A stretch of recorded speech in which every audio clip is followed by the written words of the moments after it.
You are alone, and it's not because nobody loves you. It's because nobody understands, truly understands, the profound unsettling fracture running through the very bedrock of how we connect. Look around. Feel it. That persistent nagging sensation that something fundamental doesn't fit. An invisible crack, deep and jagged, distorting every interaction, every glance, every attempt at intimacy. Women. They are not what they used to be. Hold your outrage. This isn't misogyny.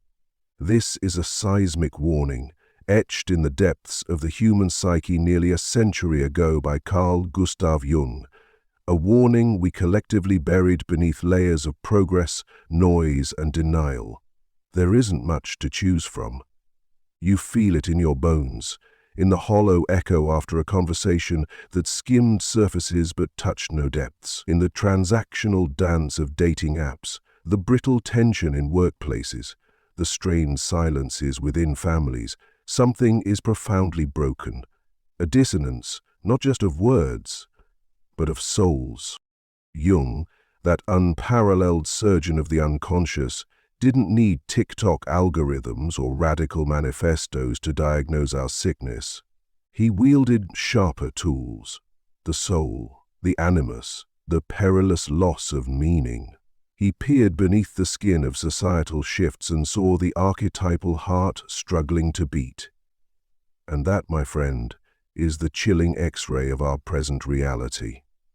We witness women not liberated, but trapped in a gilded cage of false empowerment, a performance of strength that empowers no one and isolates everyone. We see men adrift, severed from their vital masculine core, emotionally neutered, trained like eager puppies to seek only the crumbs of approval. Jung named this catastrophe archetypal imbalance. When the sacred polarity, the magnetic dance of masculine and feminine energies, collapses into sterile competition, chaos floods the vacuum. Relationships cease to be sanctuaries of communion. They devolve into desolate battlefields, where yielding is defeat, winning is Pyrrhic, and the only spoils are amplified loneliness, corrosive anxiety, and a gnawing existential void. Jung understood the human psyche as an ocean, its visible behaviors mere surface ripples over unfathomable depths. He saw that when a woman violently represses her essential feminine nature, her capacity for receptive wisdom, nurturing depth, intuitive connection, the grounding energy of eros, she doesn't become stronger. She becomes masculized in its most distorted shadow form, brittle, combative, disconnected from her own life-giving source. Conversely, when a man severs himself from his authentic masculine essence, his capacity for focused purpose, protective strength, decisive action, the structuring energy of logos, he doesn't become sensitive. He becomes a spectral shadow, a passive spectator in his own life, devoid of the inner authority that commands respect, including self-respect. We see it everywhere. In the brittle defensiveness masking profound vulnerability, in the passive aggression substituting for clear communication, in the frantic pursuit of external validation replacing inner stability. The core issue isn't women's independence. It's the tragic alchemy that has transmuted independence into a fortress of denial. Denial of the other, denial of vulnerability, denial of the fundamental human need for deep reciprocal connection. Rejection has been forged into an identity, a brittle armor worn with defiant pride. The quest isn't for love anymore. It's for the fleeting dopamine hit of validation, not validation from a man, a partner, a fellow soul, but from the faceless, insatiable market, the cold logic of an algorithm. The invisible audience that showers digital applause on curated personas and filtered fragments of reality. And you know this. You've sat across from women whose eyes glaze over as you speak, not listening, merely waiting for their turn to perform, to assert, to measure you. Sizing you up instantly, threat or opportunity. asset or liability. Why? Because they no longer see people. They see projections, avatars in their personal simulation of conquest and control. Jung issued the grim prognosis: when the female soul disintegrates, the woman loses her capacity to love. Because to love is to give yourself, and to give yourself you must first be. But what happens when being was never fully realized, when identity was constructed, not from inner exploration and integration, but reactively, either as a desperate sculpture designed solely to please external approval, or as a defiant monument erected against everything, fueled solely by opposition, when all apparent strength is merely resistance, not creation? When the wellspring of authentic feminine power, the deep generative connective force, remains untapped and buried? Jung spoke relentlessly of the shadow, that dark, rejected cellar of the self, housing everything we deem unacceptable, weak, shameful, or dangerous. We bury it out of fear, but the shadow doesn't disappear. It grows stronger in the dark, seeking expression. Today we witness a terrifying phenomenon. The female shadow hasn't just emerged, it has seized the stage, not for integration but for dominion. It manifests as a hardened cynicism, a reflexive contempt, a need to dominate or destroy rather than connect and create.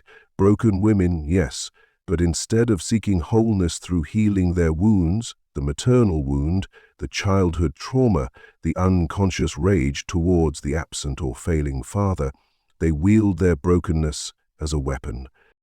They externalize the inner war, projecting their unprocessed pain and fury onto the world, particularly onto men, who become convenient scapegoats for the inner void.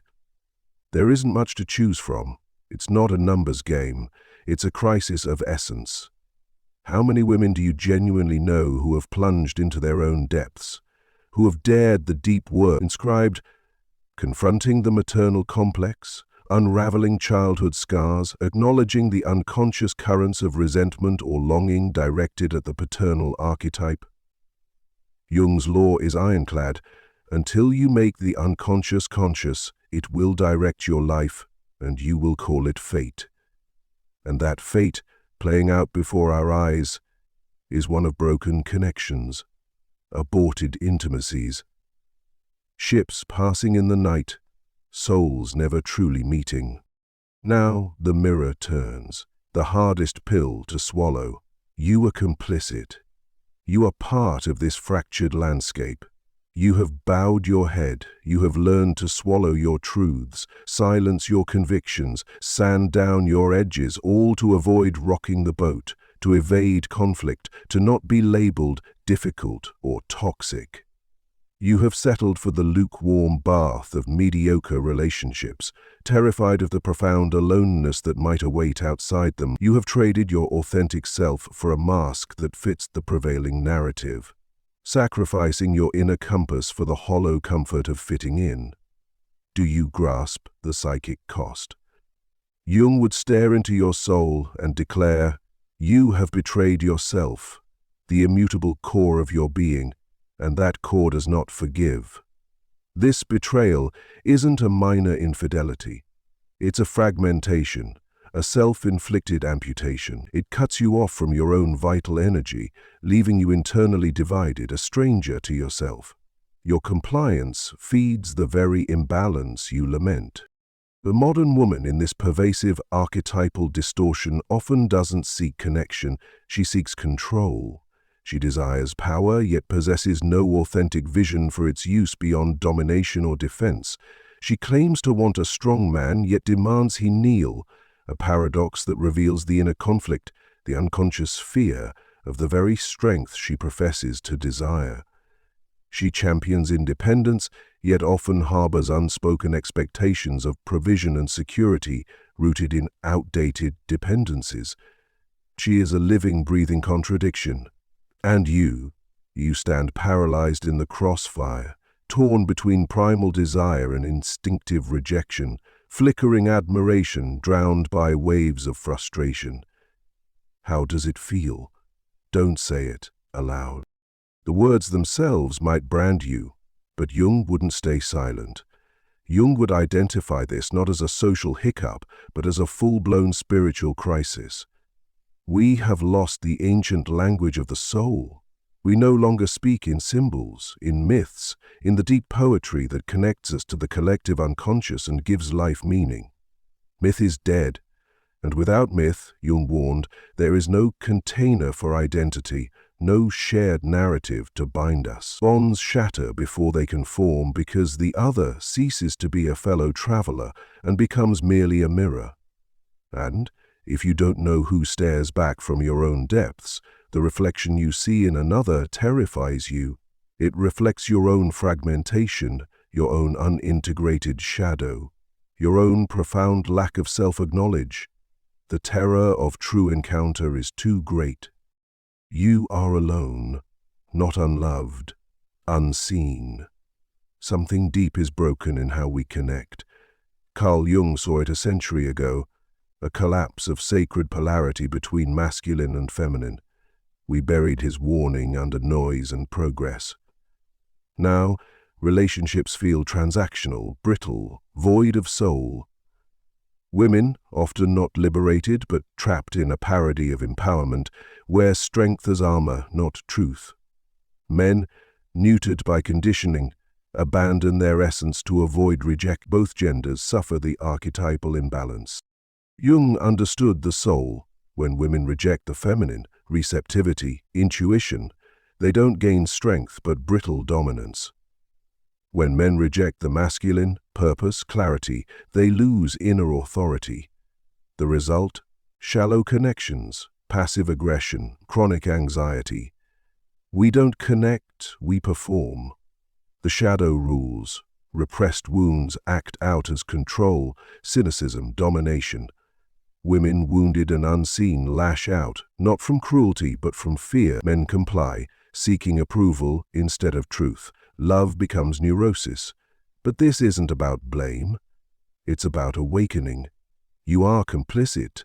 You've betrayed yourself to fit in, to not be alone.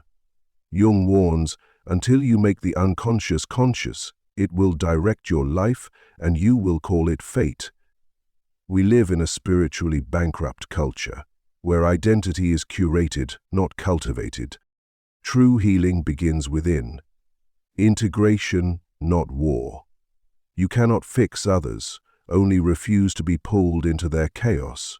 Do your own shadow work, heal, reclaim depth. Only the whole can meet the whole. Only from individuation can real love emerge.